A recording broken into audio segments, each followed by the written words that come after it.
Welcome to Dropping In, a podcast of storytelling and interviews with your host, Winter Olympian Mercedes Nichol.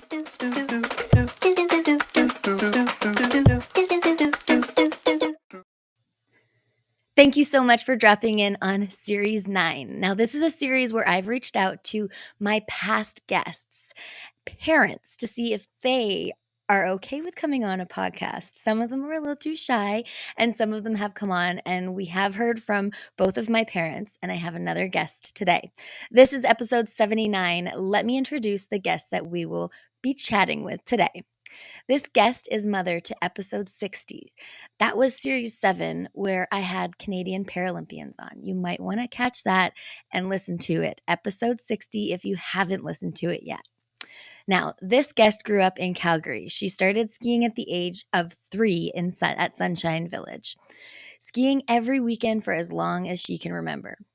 Making her way out west, she went to Selkirk College in Castlegar for forestry, and then on to resource management at UBC and stayed in Vancouver Whistler area ever since. She's had an active career as a resource management consultant until her kids' skiing schedules got a little too chaotic. She has 2 children. Her son, Curtis, attending the University of Calgary, is a Whistler Mountain Ski Club alumni. Now, her daughter, we know from episode 60, who is a skier, university student, award winner, Team Canada, multi-medalist Paralympian. The other 2 family members are 2 dogs, Brady, who is 10, and Billy, who's fresh, 14 weeks. This guest was a volunteer coordinator for the Whistler Mountain Ski Club for about 10 years. She's always been active in her kids' ski careers. She has a passion for skiing in the winter and hiking and biking in the summer. The mountains are where she's happiest. This mother, skier, hiker, biker, volunteer has brought up some amazing kids. Let's drop in with Abbie Milavsky. Hello. Hi Did I get all of that right? You got it all right. That was awesome. Yeah, Okay, thank you. good. No, thank you for dropping in today. Sure. Are you ready for the 10 rapid fire that are never rapid fire questions? So I that hope so. it's just so the listeners and the viewers get to know you a little bit better. Sure. Okay, number 1, where in the world are you today? Whistler. Whistler. Rainy Whistler. Yeah. I know. Is it raining? Okay, Yeah, so it's pretty we gray. are recording April 16th, 2023, and it's not quite spring yet. Yeah. Yeah. Okay, number 2, what drew you to the mountains? My family, I guess. I mean, just being in Calgary, we were always close to the mountains, and Yeah. my dad got involved in the development of Sunshine Village when we were really little. Whistler too, actually. He was on the original board of directors for when it was Garibaldi Lift Company up here. So we just always spent a ton of time in the mountains, and I loved it year round and just carried on with that. Oh, that's like a very cool tidbit. Yeah. We actually used to stay, where the Whistler Mountain Ski Club is. Yeah. And there's that cabin right near it that Yeah. they're trying to turn into Coach's cabin now, but it used to be the manager of Whistler Mountain. And we used to stay there when we were like in the, Oh. I don't want to give my age away. We used to stay there when I was really little. Yeah. Hillside. That's awesome. So even though we grew up in, I grew up in Calgary, it's deep roots here in Whistler too. Oh, do you know my parents? I feel like it's such a small community. I know, I do. Anyways, yeah. they've been here forever. Yeah. Anyways, we'll get to that later. Number 3, when your kids were younger, what was offered to them after school for programs and sports and stuff like that? Everything. Oh, yeah. I just wanted to expose them to anything and everyththing we could.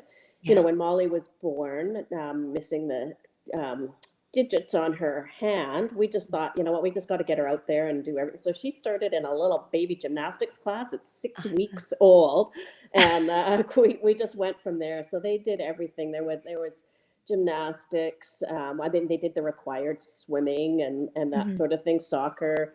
Mollie did horseback riding, and Cool. we just kind of wanted them to be exposed to everything and see where their passion was and see what they wanted to continue on with. I love that. That's such a great opportunity, I think. Yeah. Okay, we'll get it more into that in a second. Yeah, sure. Number 4, this is more about you. What was the last book that you read?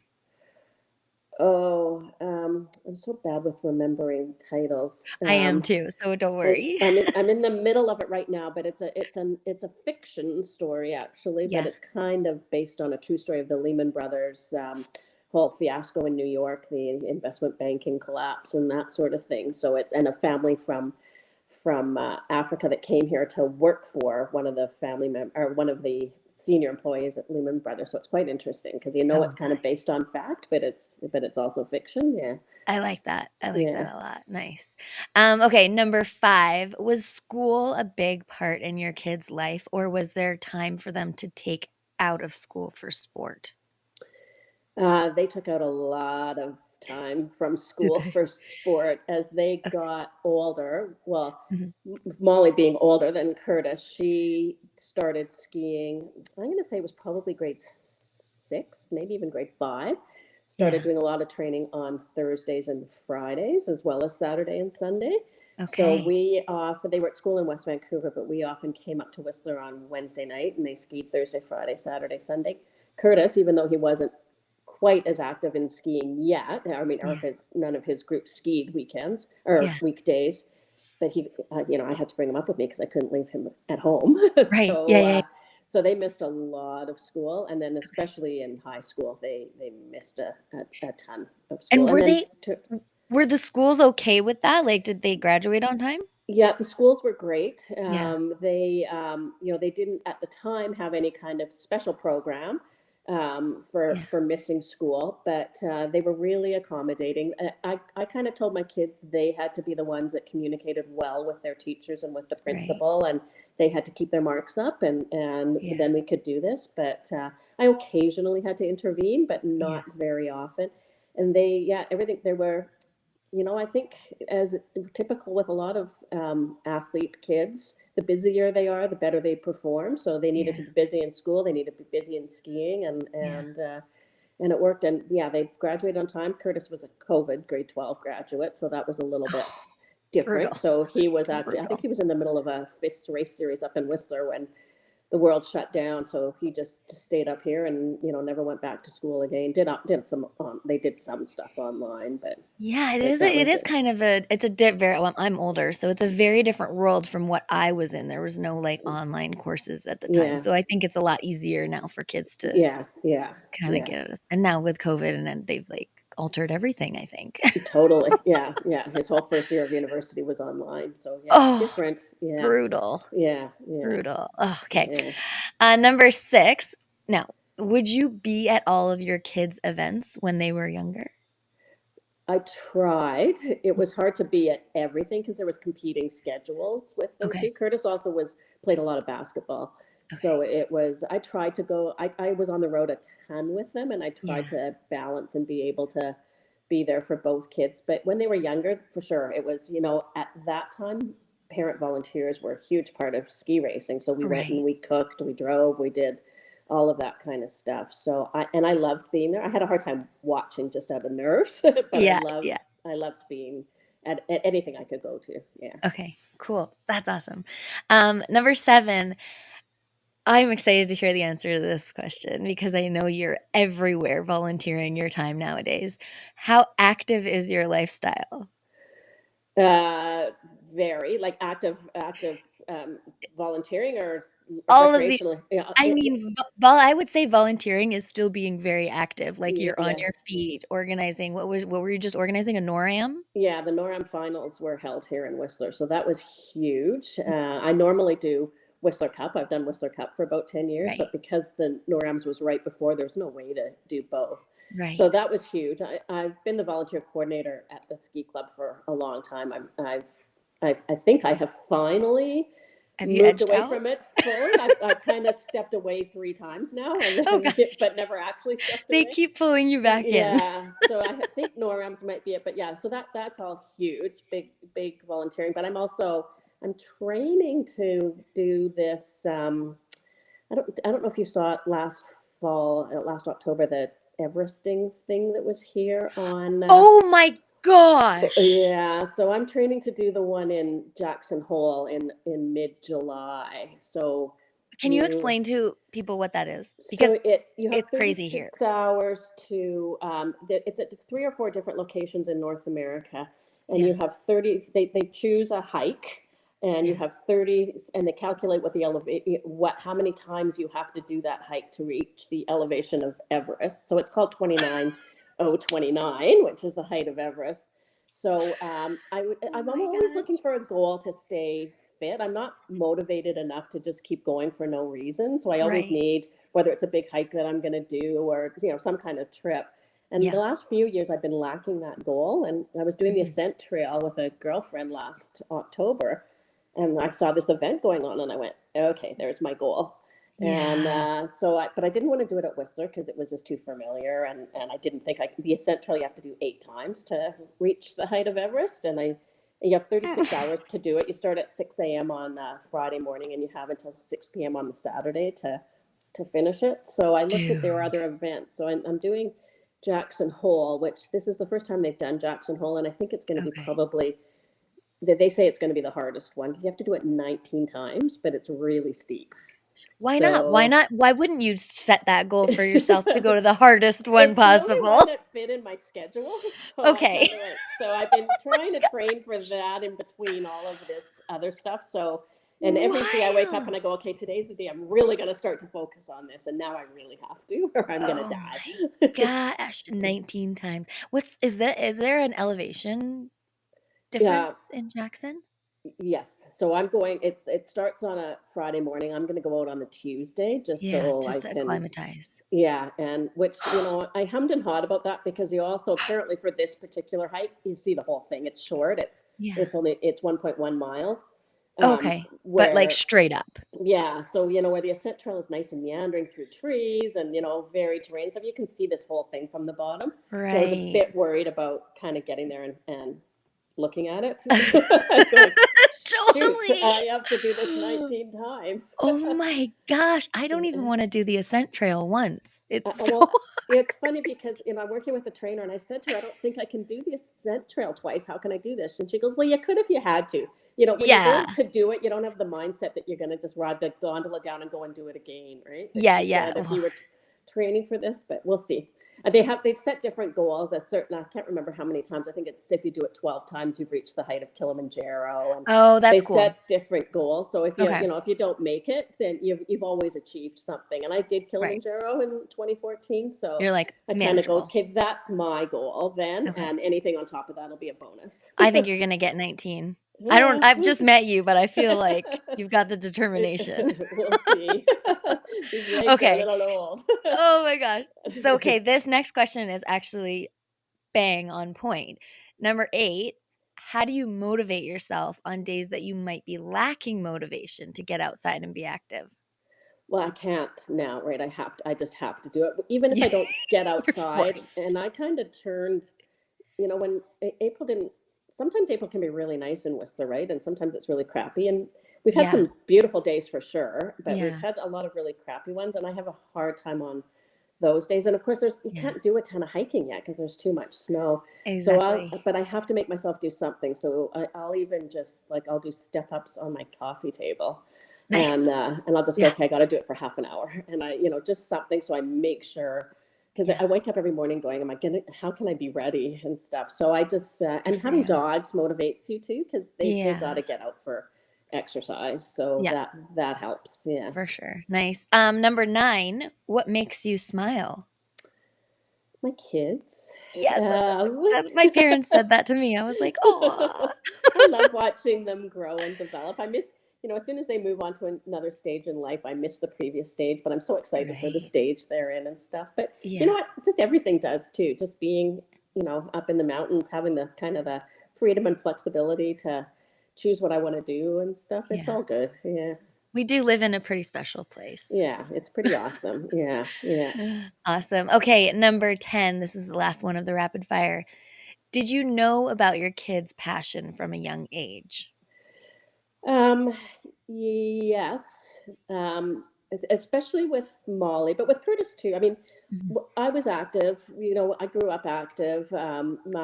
My former husband and I were active, Mhm. and so there was no question my kids were going to be active. I loved my life growing up, spending every weekend in Banff, and I Yeah. wanted to replicate that for my kids. So which is why living in Vancouver, Whistler made sense. Yeah. And I just wanted them to have that kind of same joy of every Friday heading up to the mountains and skiing for the weekend and heading back. So they were active from day one. But Mollie, was born active. She was, I always tell her the story when she was like 7 months old and in one of those little exerciser things. And she just had developed quads already. And I'm just going, where did that come from? So we just went from day one, and they just loved being outside and doing stuff. So Awesome. yeah, active was a requirement really in our family. Very cool. That was the rapid fire. We made it through.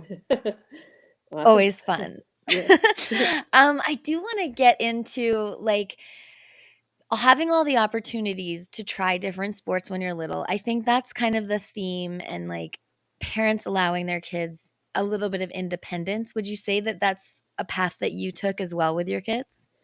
Yeah, for sure. I mean, today, independence is a little harder, right? So for Mhm. sure, they had, the freedom to, the only activity that was non-negotiable for me was swimming lessons, because I Oh, yeah. wanted them to be, to know how to swim and feel comfortable in any water and stuff. So that was the only non-negotiable, and they'll both tell you that's the thing they hated most. Oh, really? Yeah, they hated the cold water. They hated having to go. They hated all these snotty kids in the pool and stuff Oh my like gosh, I that. love it. And those are the bad memories that they have of me. But you know what? They're bad memories for me growing up too.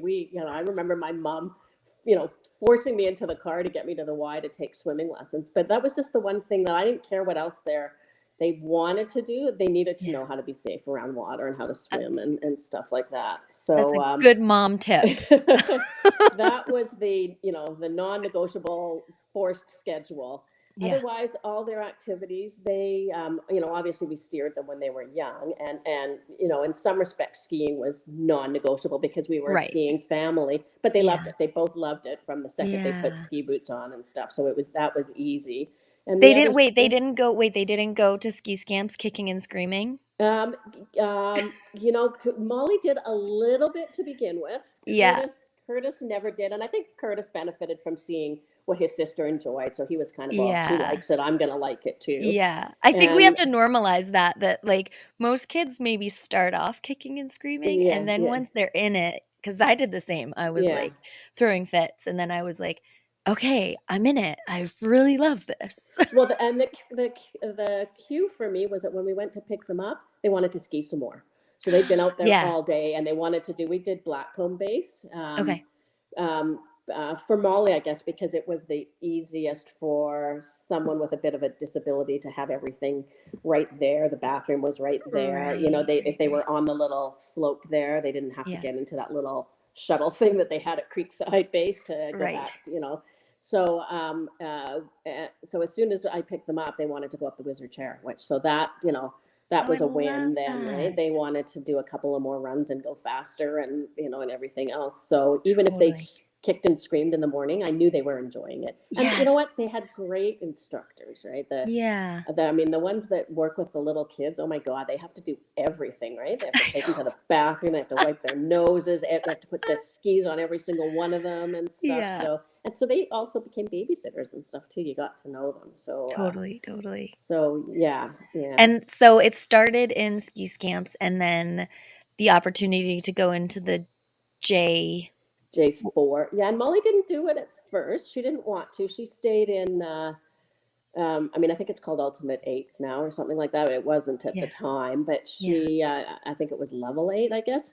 Mhm. She wanted to stick with a level 8. She had some of her friends went on to do, the first year of J4 and stuff, and she just wasn't feeling it yet. I mean, she was loving Yeah. skiing, and she was, that we'd have a rainy day like today, and she'd be the only kid that would show up for Yes. ski school and stuff. So she loved it, but she wasn't ready. And she was a competitive gymnast at the time, so she was quite busy with that too. Yeah. But she wasn't quite ready to go into J4 yet, and so she didn't. She missed the first year of J4, went into the second year, but then she was in then she loved it. And Curtis, just because of who he was with and his friends, he went straight into Straight in, yeah. J4 after Ultimate Eights. Yeah.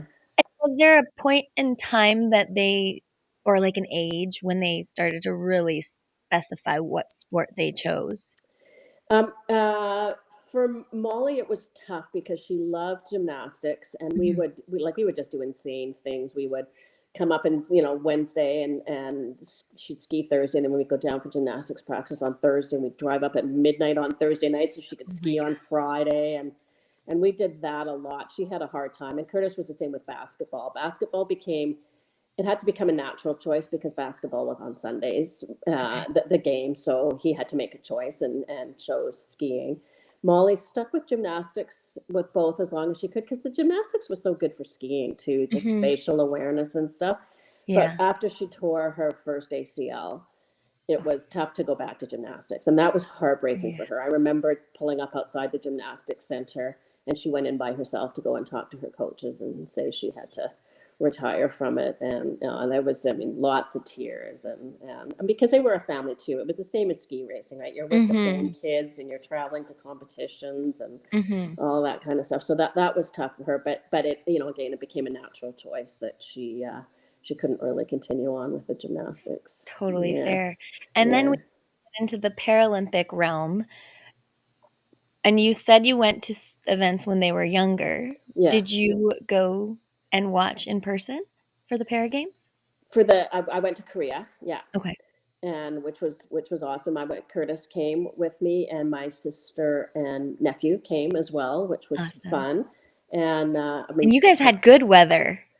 You know what? It was too warm. Like it would be like, I don't know, 0 or, kind of, 1 or 2 when we first got there in the morning. And by the end of the day, we were sitting in 20 degrees and in t-shirts and I don't stuff. feel bad for you. I don't feel bad because I was there. That was my 4th Winter Olympics. And it was like minus 25. That would be miserable watching, right?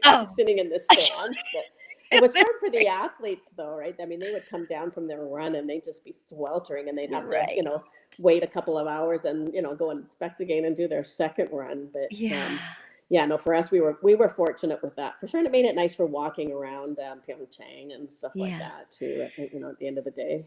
And what was yours and Curtis's feelings? Were you super emotional watching, or covering your eyes? What to expect. Well, I always cover my, after Mollie's first couple of injuries, I just get a pit in my stomach every time she go, and and I know speed is her favorite thing, so I know, so I know I'm the mom who would run up the bleachers to the very top and face the wall and plug my ears, and I'd wait for another parent. Usually it was Mac Marcoux's mom would come up and tap me on the shoulder and she'd go, "You can come down now." And so I have a really hard time watching, and then especially the speed races, but then also second run. Like if I know she's, a contender, a medal contender, when it comes to second run, I just more for nerves as opposed to worried about injury and stuff. But for sure. Yeah, and I had some watch parties here during the Beijing Olympics, and literally I was in my bathroom with the sink running and my ears plugged while everybody was out here watching. No, I love this. Yeah. That's wild. So everybody else can watch. Curtis can watch fine and stuff, and they all think I'm crazy, but it's no, that's the mom way. I don't know. My mom's like, I can hardly watch anything. But when I used to watch her, both of them in races at Whistler Mountain, I'm usually on the hill volunteering for something, and when it came to like 2 or 3 racers before them, I would go and hide in one of the cans, where they keep all the nets and stuff like that. I'd just go and stand in the can, and I'd kind of in my head go, okay, it's probably been 2 racers now, 3 racers. I'll wait a couple more minutes and then I'll come out. Oh my gosh. Yeah. So if I was ever starter or anything, it was terrible because I hear, the DNF on the radio and stuff like that.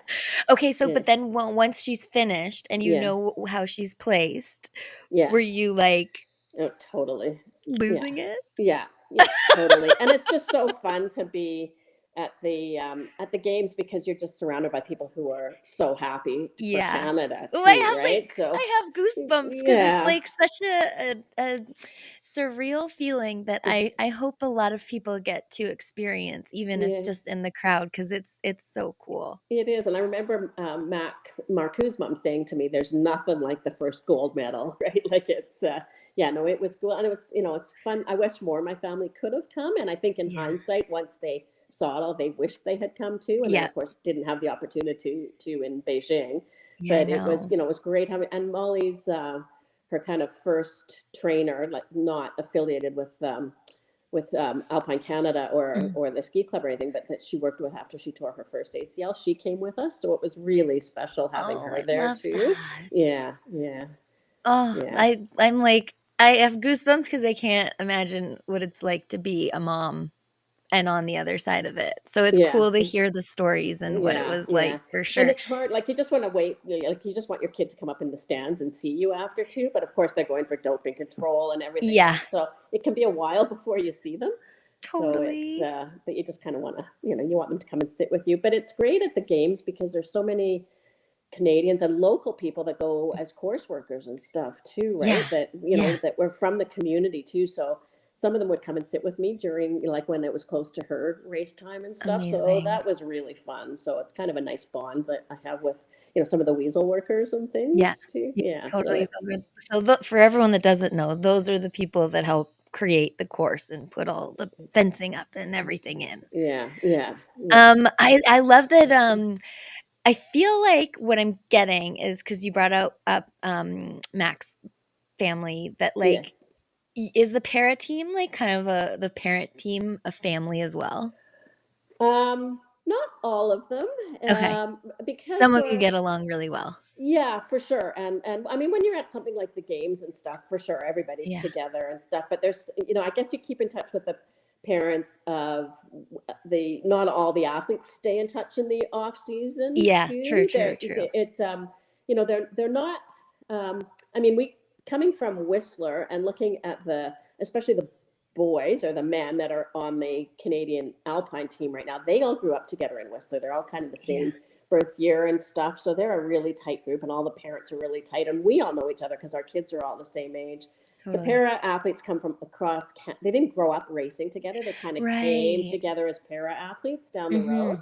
Mhm. Mhm. So it's really, so some of them gel really well. I mean, they're all friends for sure, and they Yeah. all are very supportive of each other. But some of them, are more There are alike and stay connected. So you just end yeah, up naturally being more connected with those yeah, parents and yeah. stuff. Yeah, yeah, Well, I've seen your daughter a couple times lately, and she's absolutely lovely. yeah. And then I've been, watching her social media, and her and Mac and the boys have been sledding. Yes, yeah. How do you feel It, about that? you know what? That makes me as nervous as her, or Believe going it. down the hill at 120 kilometers an hour in a I different totally way for believe it. sure, just because of the avalanche danger Yeah. and all that kind of stuff. And I, I mean, I don't have any control over anything she does really, but I have way less control over this. So the only thing I say to her now is, I mean, she's 23. She's going to do what she's going to do, but Yeah. I want to know when she's going out, Yeah. and I want to know where she's going. And Yeah. I say to her, tell me what time I should start worrying if I haven't heard from you. And so Oh, then if she says bless. 6 o'clock or 8 o'clock or whatever, then when that time rolls around, I text her, I go, should I worry yet? Should I be Yeah. worried? Yeah. I So think that's totally that's the fair. part but I trust her judgment. I know she's very smart. I mean, mistakes happen for sure, and the unknown happens when you're out in the backcountry for Yeah. sure. But I know she's learned a lot, and she's always a student of it, as you have to be. Yeah. And I know, and I trust her judgment, and I know she won't hesitate to back down from something that she doesn't think is safe, even if other Yeah. people are doing it. And you have to Mhm. be like that. So Mhm. I know she'll never feel pressured into doing something she doesn't feel is okay. So I trust that, but there's still that huge unknown. So yeah, it's a totally Yeah. different worry, but it's, I said to her, you're just like making me old constantly. There's You don't look old. thank you.